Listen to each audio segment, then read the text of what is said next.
आप uterine artery embolisation तो कर सकते हो, लेकिन फर्टिलिटी जो चाह रहा है ना पेशेंट, उसमें ना करो तो ज़्यादा अच्छा है, because the effect on subsequent reproductive functions are uncertain. Pregnancies have been report in the literature but concerns remain over premature ovarian failure हो जाता है and effects on the endometrium that में lead to abnormal presentation.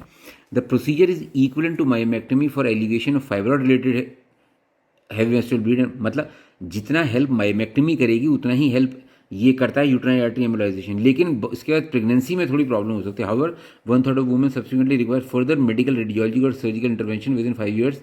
Thus, when counseling women about treatment options for symptomatic fibroid, it is important to balance the less invasive nature of compared to surgical myomectomy against much higher likelihood of needing further treatment. तो ये treatment तो option तो बहुत अच्छा है, लेकिन बाद में इसकी ज़रूरत पड़ जाती है दोबारा प्रोसीजर कराने की. अब क्या क्या रिलेटिव एडवांटेज मेडिकल में टेनेक्सनेसिस, non steroid anti inflammatory drugs all are simple and fertility sparing although the avoid more invasive intervention but they are generally less effective in the presence of submucosal fibroid और a uterus more than 12 size when large uterine cavity can be expressive. तो ऐसे में ज़्यादा help नहीं करता, लेकिन try कर सकते हैं इन दवाइयों को आप. Combined contains estrogen which may increase the growth of estrogen dependent fibroids. Increases likelihood of expulsion if cavity is enlarged or distorted by submucosal fibroid. GnRH agonist reduces fibroid volume prior to surgery but induces a temporary estrogen deficient menopausal state precluding long term use.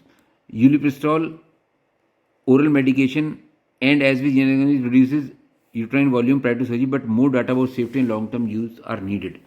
Surgically hysteroscopic myomectomy, minimally invasive day care procedure for submucosal fibroid that avoids surgical incision and is effective in resolving heavy menstrual bleed, improving fertility, will not treat other types of fibroid. तो ये basically आपका सब mucosal fibroid के लिए है myomectomy. Myomectomy भाई अगर intramural है तो कैसे निकालोगे? नहीं निकाल सकते.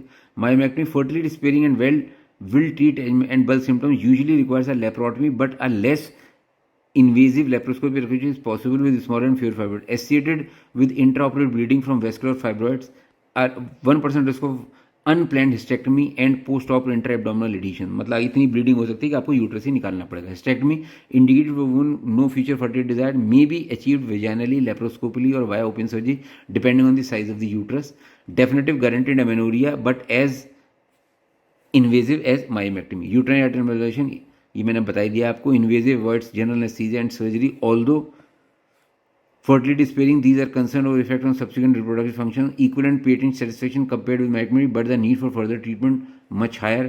Novel radiological treatment are currently being explored